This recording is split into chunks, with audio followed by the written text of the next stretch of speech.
За бүгдөө өнөөдөр хамтдаа ирээдүйдээ эерэг хандлагатай байх ба ардхаа мартаж урагшаага тэмүүлэх үү гэдэг үг талаар эзний үгийг хуваалцах байна. За өнөөдөр би танаас асуумаар ер нь бол алдаж үдсэн үсттэй. Буруу юм хийж үдсэн үсттэй. Ичиж үдсэн үсттэй. Яста яах гэж тэгж хийвдэ гэж бодож ирсэн удаа байгаа үсттэй. Ашгүй дээ би ганцаараа биш юм. Бид нар өнгөрсөндөө харамсдаг. Тэгээ өнөөдөр би нэг сүнслэг үнэхээр бурхны гайхалтай илч хүнээс өдөр хамтаа энэ талаар суралцсан. Энэ бол илч Паул. Филиппо номын 3 дугаар бүлгийн 12-оос 14 дугаар ишлэлийг хамтдаа гаргацгаая.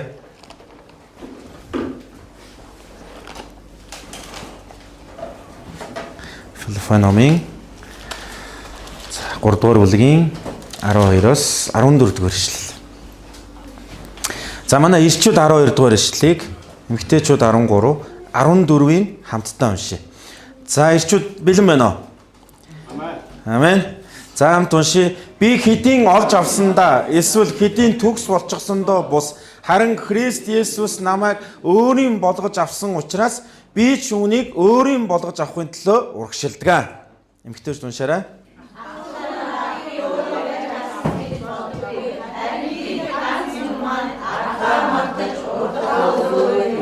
За хамтаа уншъя. Христ Есүс дотор Бурхны дээш чиглэсэн дуудлагын шагналын төлөө барай өөд урагшилдаг.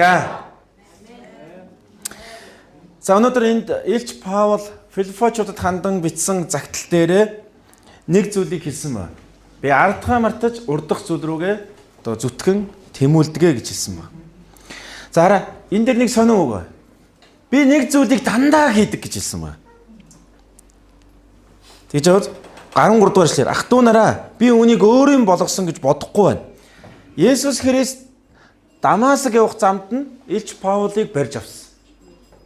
Есүс баригдсан ба. Энэ юу гэх юм сонгогдсон гэсэн утгатай үг.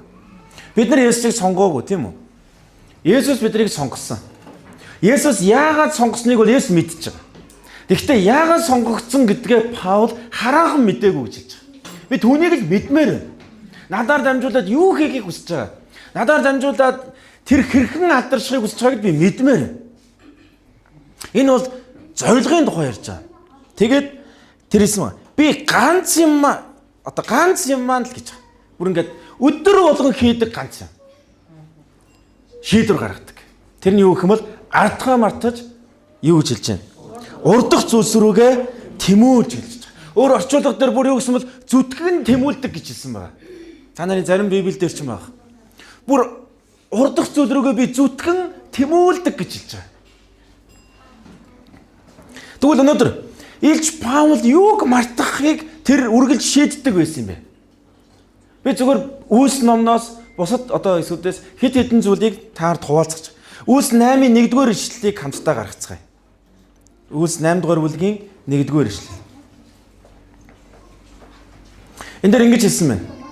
Түүнийг алсан явдлыг Саул сайшааж байлаа гэж хэлж байгаа. Хэнийг алж байгаа?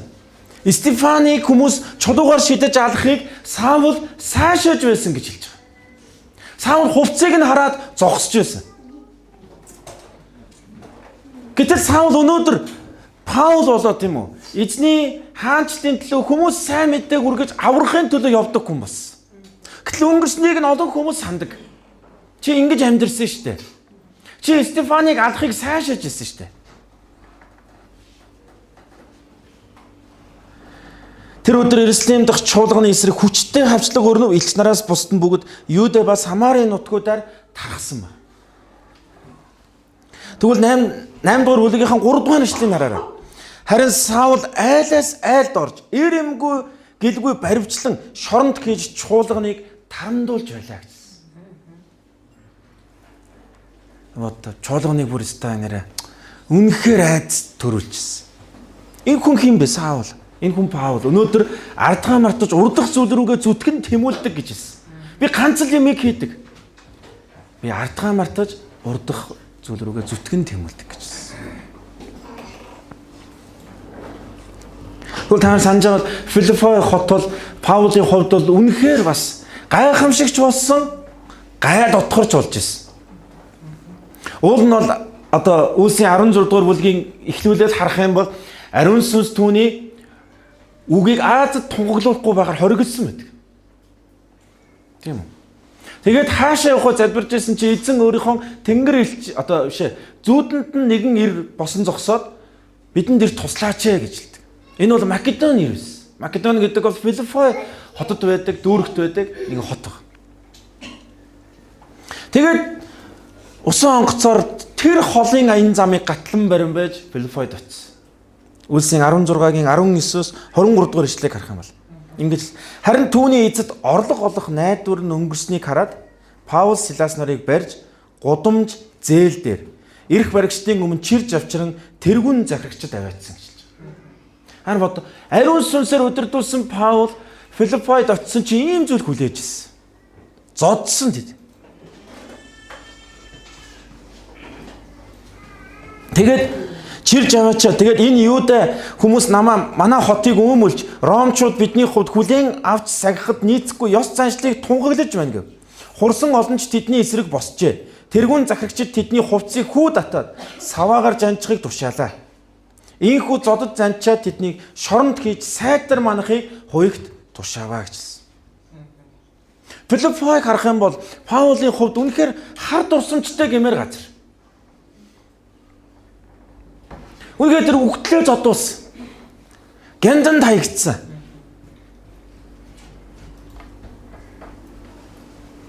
Түрүүнд нь би хэлсэн тийм үү? Паулын хувьд бол үнэхээр чуулганыг тараан бутаргаж ирсэн. Итгэгч нарыг барьж авч шоронд хорж ирсэн. Ийм дурсамжтай, ийм түүхтэй. Боддоо. Өнөөдөр ингээд цуглаанаа хийжсэн чинь орж ирээд биднийг зодоод баривчлал камер тавиач хийгээл тэгс тэр хүн дараагийн 7 хоногт итгэгч болцсон. Бидний дунд сууж байна. Бид нар зөв зүгээр хүлээж авч чадахгүй. Биднээс дурсамж байна. Нөгөө хүнд бол бүр илүү ичхүүрийг мэдэрнэ. Боддоо. Тэгээд эзний тэр агуу ажлыг хийхээр хот болгонд очиж сайн мэдээ тунгаглахад муу сүнс. За би танарт нэг зураг үзүүлье. Зураг гаргаж өгөөч. Би нэг 2 зураг та нар хараал гараа заяа. Энэ 2 зургийг номлын үеэр хараал гараа заяа.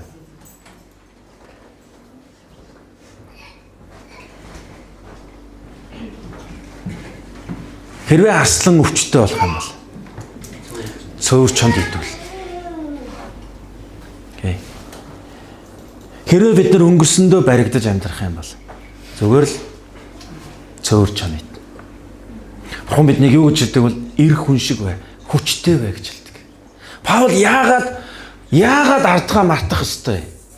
Цөөр чон мэт өнгөрсөн түүнийг залгимаар байгаа байхгүй. Чи ийм хүн штэ. Чи ийм сул дорой штэ. Чи ийм буруу зүйл хийсэн байхгүй. Чи ингэсэн байхгүй юу гэж биднийг өнгөрсөн маань хүлхийг хүсдэг. Манайс асуу. Өнгөрсөнд алдаагүй байсан хүн байна уу? Пастор миний хувьд зөндөө алдаа гаргадаг. Хэлэх ёсгүй үг хэлдэг. Зогсгүй авир гаргадаг.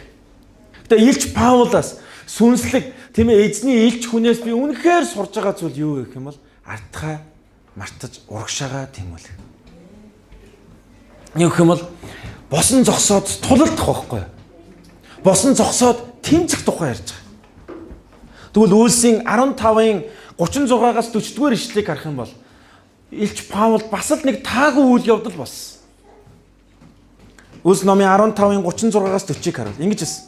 Хэдэн өдрийн дараа Паул энэ дараа ариун сүнс түүнд хэлээд энэ үйлчлэл дуудсан гэж хэлээгүү. Зүгээр Паул өөрөө бодсон байна.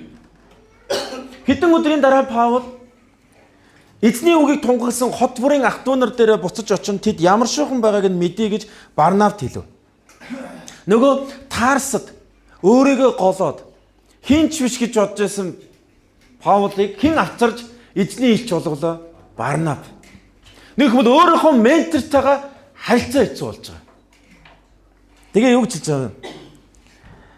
Марк гэдэг Йоханыг өөрсдийнхөө хамт авч явахыг Барнав хүсжээ. Памфул тэднийг орхиж Үйлсийн төлөө хамт яваагүй түүнийг авч явах хэрэггүй гэж Паул үзжээ. Хурц санал зүрлцсэний улмаас тэд бие биесээ салж Барнаб Маркийг дагуулan Киприйг зорин усан онгоцоор явжээ. Харин Паул Силасыг сонгож хөтлөв. Ах トゥ нар Паулыг эзний нэгүсэл даатгаваа гэж хэлсэн. Тэг бодоо танаа. 13 загтал бичсэн эзний илч хүн хүртэл харьцааны асуудал байсан ба шүү дээ. Өөрийнхөө бүр хараа хамтдаа үйлчилж исэн, өөрийг нь босгон, өөрийг нь сургаж, өөрийг нь эзний илч болгосон Барнабтай шүү дээ. Хурц санал зүрлцсэн ба. Таны өнгөрсөн амьдрал чинь харилцааны асуудлууд байсан уу? Тэр чинь өнөөдөр ч гэсэн таныг асуудалтай болгож өнөөдөр ч гэсэн тийм ээ хэн нэгэн тантай таарахгүй юм шиг зан ааштай гэж танд хэлж өөрсдөгдөшгүй станаар яста цогсгүй хүн шүү гэж таныг бодуулж магадгүй гэр бүлийн харилцаан дээр ч тэгдэг тийм үү? Өө чи өнгөрсөнд ийм байсан. Би энэ алдааг зөндөө хийсэн.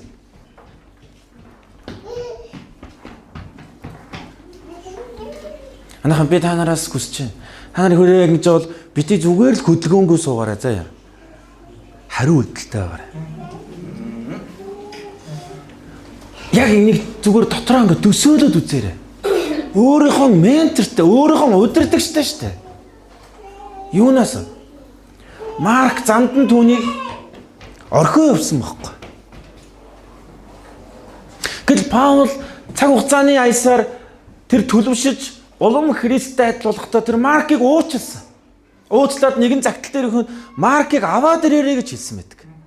Тэгвэл тэгж уучлж эзний үйлчлэл дахин хүлээж авсан учраас Марк номыг бичсэн байхгүй юу? Шинэ гэрээний хамгийн эхний ном Марк ном байхгүй юу? Нөгөө Маркийн хоёр давхурд тэд нар тийм ээ ариун сүнсийг хүлээгээд залбирж исэн тэр айлын өсвөр насны хүүхд чинь Марк байхгүй юу? Тэр баг залуу байсан. Тэр хулчигаа замаасаа буцаж исэн. Гэтэ Паул өөрөө эзний нэгүсэл дотор өнөөдрийн бие болсныгоо санаад тэр Маркийг уучлан хүлээж авсан учраас тэр эзний хүн болсон. Хэн нэг бид нар өөрийнхөө тийм ээ одоо ирээдүгөө бид нар эзэн дотор харахгүй бол бусдыг ч бид нар хардаггүй. Бид нар ч өөрчлөгдөх гээд эзний нэгүсэл дотор алхаж яваа шүү гэдгээ мартах юм бол бид нар яадаг вэ? Өрөөлөг ч гэсэн өөрчлөгдөх ёсгүй гэж бид нар хардаг. Тэгвэл итгэлийн ах дүүсээ эзэн үнэхээр өөрийнх нь хаанчлалд тэнцэхгүй нэг хүн байдаг. Энэ хүн бол Лук 9:62 дээр Есүс өөрөө ингэж хэлсэн. Есүс Лук 9:62 дээр анцсан дээр гар тавьсан атлаа. Арагшаа харагч хэн боловч Бурхны хаанчлалд үл тэнцэнэ гэж айлцсан байна. Бид нар анцсан дээр гараа тавьсан. Энийг өргөх юм бол үхэр хөллөөд газар хагалж байгаа анц واخгүй юу? Тэр хүн ингээд хоошоогоо хараад хагалдаггүй. Яг өмнөх тэр үхрийг л зөв залууртаад тэр явах ёстой замаар нь замнуулах ёстой. Ийм нэг хүн. Илч Паул нэг удаа ингэж хэлсэн. Би бүр ингээд тийм ээ барьерогоо бүр ингээд гүйдэг гэж хэлсэн байна. Та нар хардаа гүйж байгаа хүн хажуу тийшээ хардаггүй байхгүй. Гүйж байгаа хүн эргэж хардаггүй. Алхаж байгаа хүн л ийш тийшээ ингээд хараа явдаг. Та нар 120-т 140-т хурдалж явахдаа өөстө хонь бэлчиж шүү, адуу бэлчиж шүү гэж харж явдаггүй үсттэй. Бид ингээд гүйж байгаа мэт яв гэж хэлсэн. Барьерогоо. Тэгэх юм чи өнгөснөө харахгүй байх бол. Иргэн тойрноо харахгүй байх бол. Анцсан дээр гараа тавьсан бол битээ эргэж хар. Тийм ээ, өчигдрийн та өчигдөр өнгөрсөн. Өнөөдөр өөртөө хэл. Хэрвээ тэгэхгүй цөөвөр чон зүгээр л хүлээж байгаа. Яаж унгаах вэ? Яаж дорой бүрээ болгох вэ? Яаж хүчгүй болгох вэ? Яаж ичгүүрд оруулах вэ? Тэгээд Есүсийн нэрийг эцсийн мөчөд унгаамаар байгаа байхгүй. Тэгвэл эзэн алдааг сурамжаа болгодог хүмүүс дуртай. Бидний алдаа ер нь Библиэд ингэж хэлсэн. Сургаалт өгсөн 26-гийн 11 дээр. Сургаалт өгсөн 26-гийн 11 дээр нохо бөөлцөө долоодог. Мунхаг хүн мунхаглаад автдаг гэж хэлсэн. Эзэн ямар хүн дургүй вэ гэвэл мунхаглаад автдаг хүн дургүй. Харин тэмцэж байгаа хүн дуртай. Тэр туслахыг хүсдэг. Эзэн эргэлздэг Гидеоныг хараа чи ямар их эргэлздэг юм бэ гэж хэлээгүй. Тэр итгэлтэй байх гэж тэмцэжсэн. Өглөө нь тийм ээ хоньны ноос тавиад та зөвхөн энэ хоньны ноосыг л норгочих. Гэтэ тэр хоньны ноосоо харах гэж очсон. Маргааш хоньны ноосыг л та норгохгүй байж. Бас харах гэж очсон. Тэр эргэлзэжсэн бол зүгээр залхуурах байсан. Яагаад гэвэл ямар дайсантай тулах гэж байгаа мэдчихсэн Гидеон. Библиэлд шүүгч ном дээр Гидеоны дайсан Медианчууд зөвхөн ирчүүд нь 120 мянган ирчүүд гэж хэлсэн байна. Та нар хардаа 120 мянган буюу дархны хүн ам шиг ирчүүд шүү дээ. Ийм хүмүүстэй тулдах байгаа учраас Гидеонд итгэл хэрэгтэй байсан. Бурхан түүд дуртай байсан. Яг бол тэгнэ гэдгийг ч мэдчихсэн. Тэгвэл би танд хэлмээр. Ах дүүсээ өчигдрөөсөө өнөөдөр бүгдөө сайжирсаар байцгаая. Маргааш илүү сайжирсаар байцгаая. Алдаа гаргадаг бид нар. Гэхдээ алдаагаа зүгээр зориудаар давтдаг хүн бол муухай хүн гэж биелээсэн. Бид нар зориудаар биш. Чадахгүйгаас болоод тэмцсээр байгаад алдаа гаргаж болно. Дахиад тэмцээ. Сургаалт өгсөн 23:18 ингэж хэлсэн. Ирээдүйн чухамдаа бий тул итгэл найдвар чинь тасрахгүй гэж хэлсэн.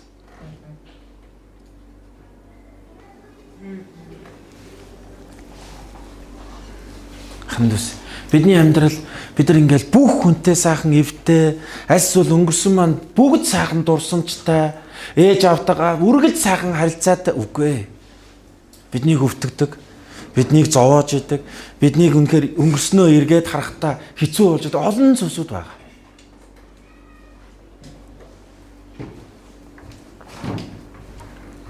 Надтай хамт олон жил үйлчилж байгаа хүмүүс харилцаа дандаа гоё байсан уу? Үгүй.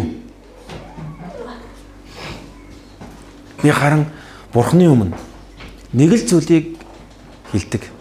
Жинхнээсээ л баймаар байдаг. Би гомддог. Би хамт үйлч байгаа хүмүүстэй гомддог.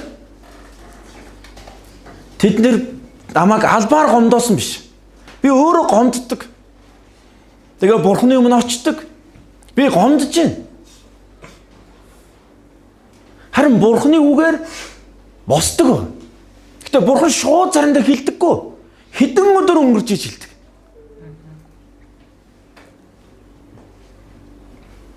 Мэдээж тэгэл дахин гомдоол яваад байхгүй шүү дээ. Гомдохгүй байхад сурдаг. Өөрөө бид нар гомдох тэр зүйлийг хэдийгээр хэн нэг нь надад гомдох зүйл хийсэн гэсэн бид нар өөрсдөө гомдохыг өөрөө сонгодог. Уурлаж ундаацхыг бид нар өөрсдөө сонгодог. Бид нар илүү дутуу юм ярихыг бид нар өөрсдөө сонгодог. Гэхдээ тэр яадаг юм бол тэрэндээ ичээл, тэрэндээ өөрийгөө хүлээл өөрчлөгдөж чадахгүй. Ирээдүй бай. Та надтай хамт хэлэхгүй. Ирээдүй би. Би нэг үгийг хэлмээр. Бид нар яг одоо өнгөрсөн рүүгээ буцаж очиод сайхан эхлэлийг тавьж чадахгүй. Гэхдээ яг одооноос сайхан төгсгөлийг тавихаар урагшилж чадна. Тийм ээ. Бурхан бид нар руу алгаад илгээ үлээж. Миний хүү босоод ир. Миний хүү над руу ир. Тэгхийн бол чи надтай хамт сайхан төгсгөлийг тавьж чадна гэж хэлж байгаа. Үр хүүхдүүдтэй өв үлдээж сайхан дурсамжийг бүтээж чадна.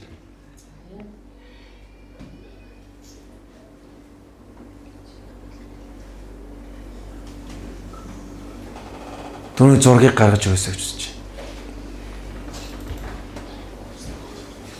Бид нэрөө дайрахыг хүсэж байгаа. Маш олон зүйл байна. Энэ олон жил үйлчлэхэд зөндөө харилцаан дээр асуудал байсан. Гэтэ нэг л зүйлийг давтан хийсарах. Тэр хүнд хаалгаа нээлттэй орхидог. Буцаад ирэхэд эвлэрэх, хүлээж авах, үргэлж боломжтой орхидог. Харин зарим нь зүгээр л хаалгаа цоожлоод надаас явдаг. Би юу ч хийж чадахгүй шүү дээ.